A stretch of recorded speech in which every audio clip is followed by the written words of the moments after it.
Ser Podcast. Las 8 de Hoy por Hoy en Ser Podcast. Hola, muy buenos días. Puede que parezca o que ustedes tengan la sensación de que las noticias son siempre las mismas o que se repiten, pero esto de ahora no había pasado nunca. Nunca habían procesado a un fiscal general del Estado.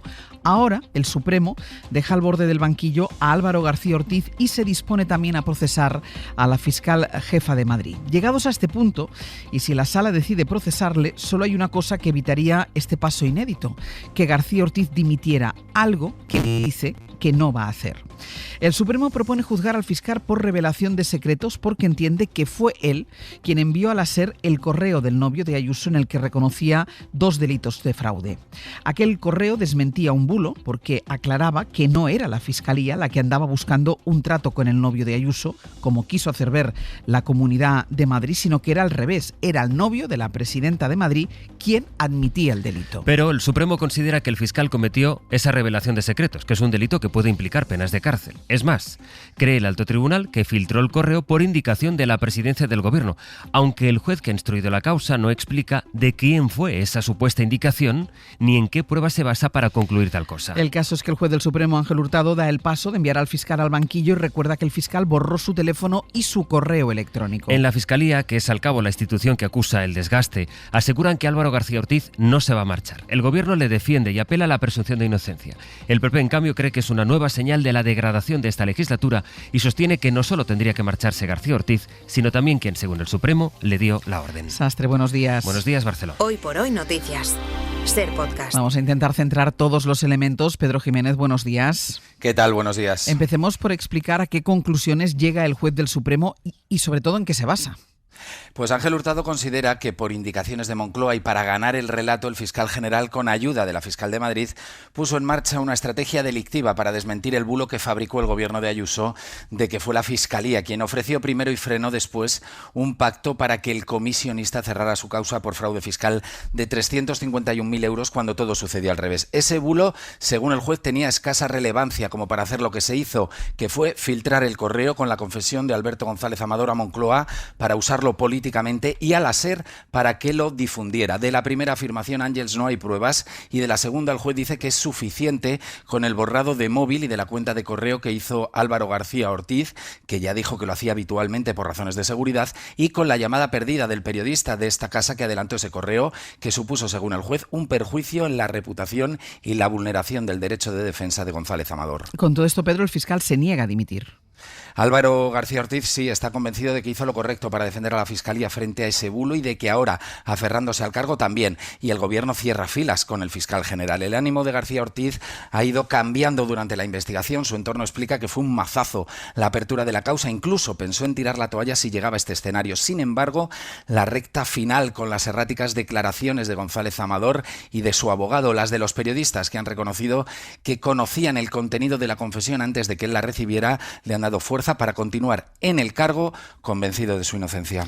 Seguimos en el abierto. Pedro, gracias. Hasta luego. La Asociación de Fiscales cree que García Ortiz tendría que marcharse, que ha perdido la apariencia de imparcialidad. En cambio, la Unión Progresista cree que el Supremo ha especulado en ese auto del que estamos hablando. El Gobierno defiende al fiscal, lo hacía el ministro de Justicia y Presidencia. Perfectamente sostenible en un Estado de Derecho, con presunción de inocencia, con un auto que es el que conocemos hoy, que no es firme, que cabe al menos reforma y apelación. Desde luego, el Gobierno, entre los fiscales y los defraudadores confesos, está con los fiscales que persiguen el delito. Y el PP, lo decía Borja Semper, cree que no le queda más salida que la dimisión. Si tuviéramos un gobierno digno y si este gobierno estuviera a la altura democrática de lo que el momento requiere, hoy mismo, ya a estas horas, estaría pidiéndole al fiscal general del Estado que se echara a un lado. Guillermo Lerma, buenos días. ¿Qué tal? Buenos días. Tanto el gobierno como sus socios respaldan a Álvaro García Ortiz.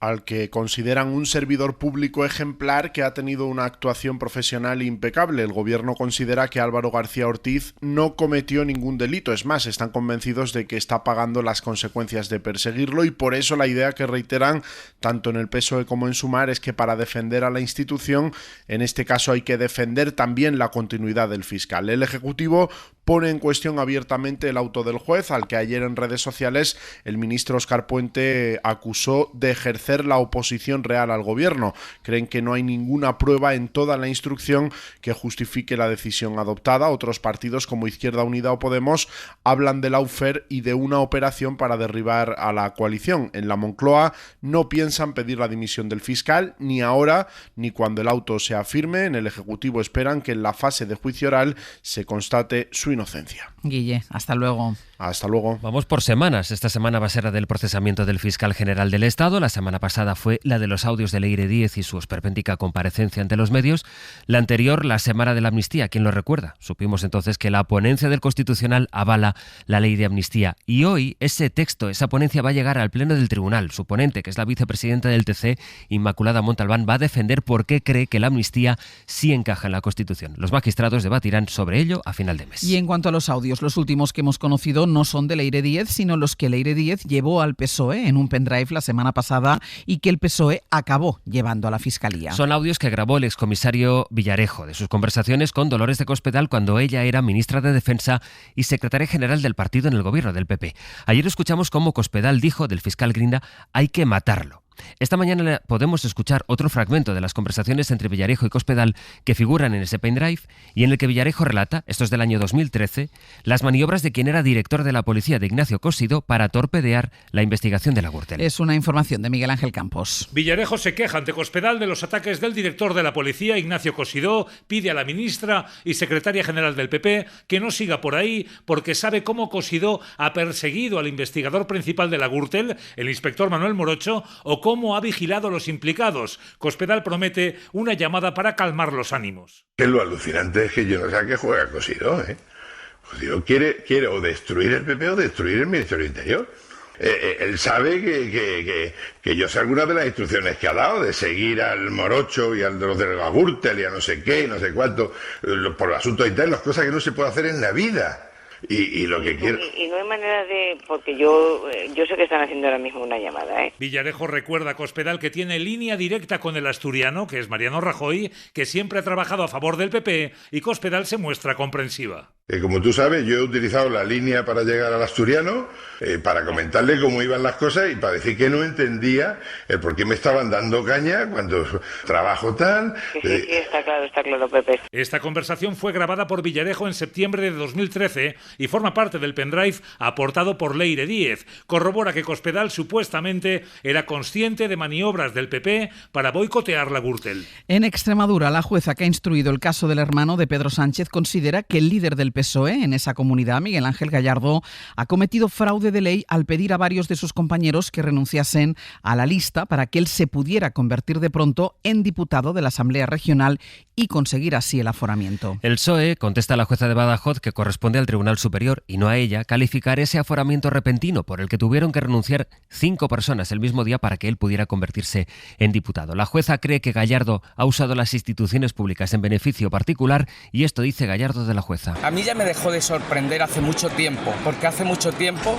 compró el relato imaginario de Vox, de Hazte Oír, del Partido Popular, de Manos Limpias y de todos y cada uno de los denunciantes. El PP conecta este caso con el del fiscal general. La orden de aforar al señor Gallardo, igual que la orden dirigida al fiscal general del Estado, partió de lo más alto.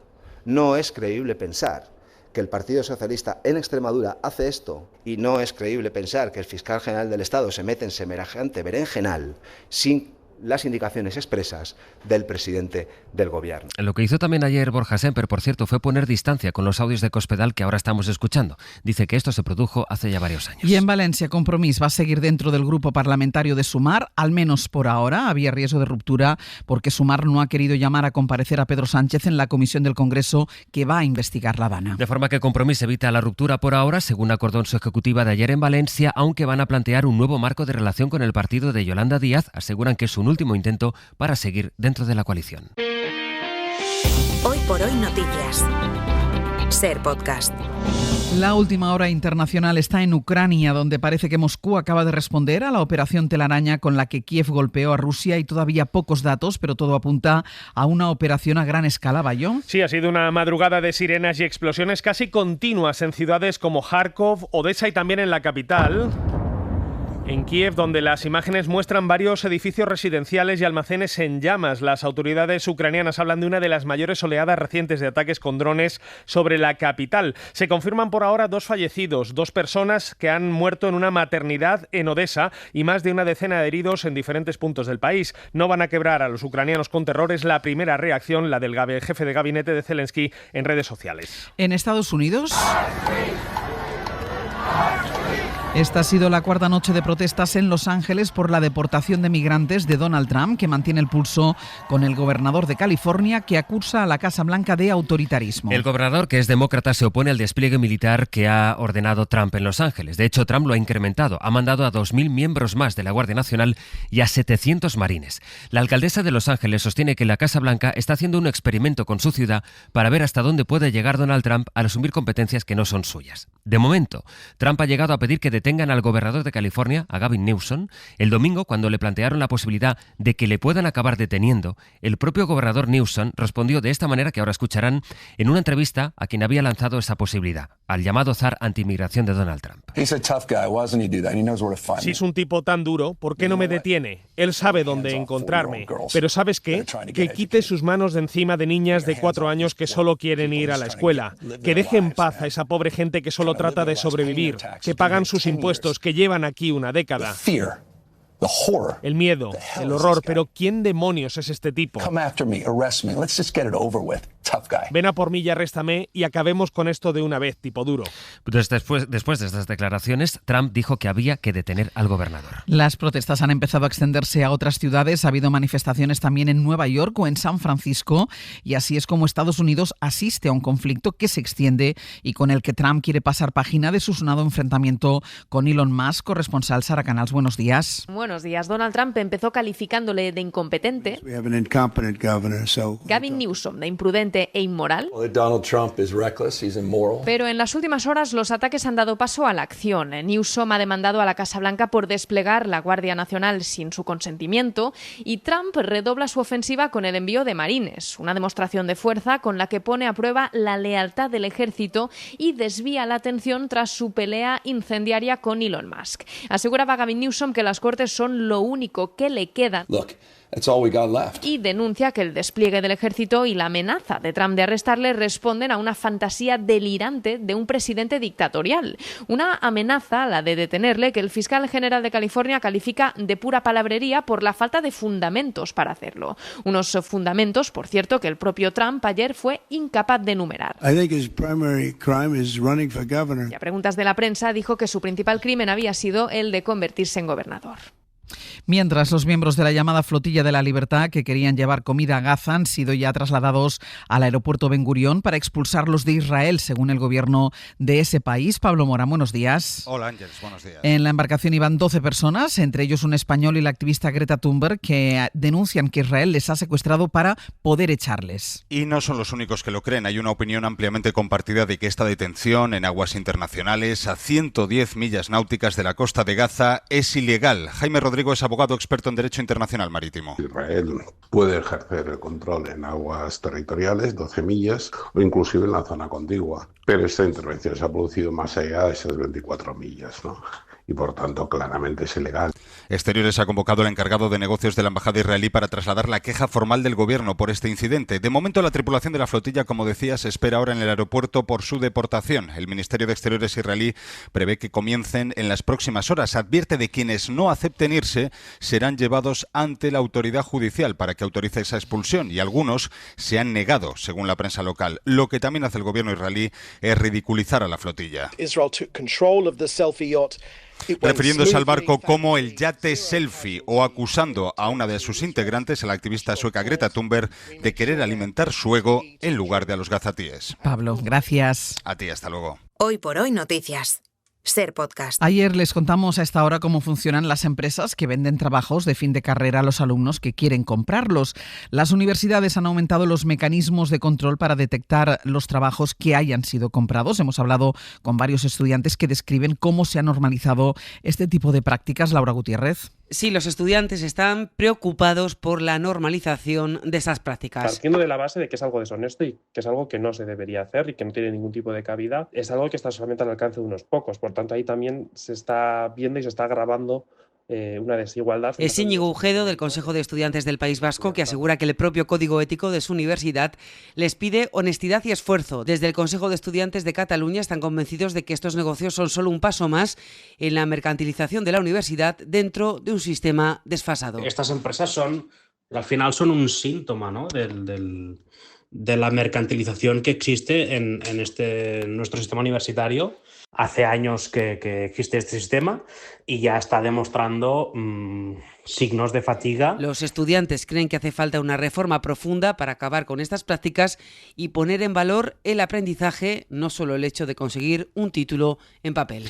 En Colombia, los investigadores del atentado que sufrió el precandidato de la derecha creen que puede estar detrás un grupo de narcotraficantes. El presidente Gustavo Petro denuncia fallos en el esquema de seguridad. La víctima, Miguel Uribe, sigue en estado de máxima gravedad por 2 disparos en la cabeza. Desde Radio Caracol, Edi Mosquera. La línea de investigación se ha concentrado en 4 aspectos. El primero, el director de la policía, el general Carlos Fernando Triana, confirmó que el arma utilizada en el atentado fue una Glock 9 milímetros comprada legalmente en los Estados Unidos. Segundo, el esquema de protección del precandidato era de 7 escoltas, pero el sábado solo había 3 porque no se había coordinado aparentemente el punto del evento donde resultó ocurriendo este atentado. Tercero, aunque el principal sospechoso fue detenido en flagrancia, es menor de edad, lo que implica que no iría a prisión, sino que recibiría una sanción de hasta 8 años. Y el cuarto punto es que el presidente Gustavo Petro reconoció que los que habrían planeado el ataque tienen infiltradas a varias autoridades. Aquí en España el gobierno va a llevar hoy a los partidos en el Congreso la propuesta con sus requisitos para que se tramite la iniciativa que pide regularizar a cientos de miles de personas migrantes. Lo que propone el gobierno, el Ministerio de Migraciones, es dar prioridad a los niños. Y en 10 minutos el abierto. Hoy con Eduardo Madina, Berna González Harbour e Ignacio Escolar. Para no perderte ningún episodio, síguenos en la aplicación o la web de la SER, Podium Podcast o tu plataforma de audio favorita.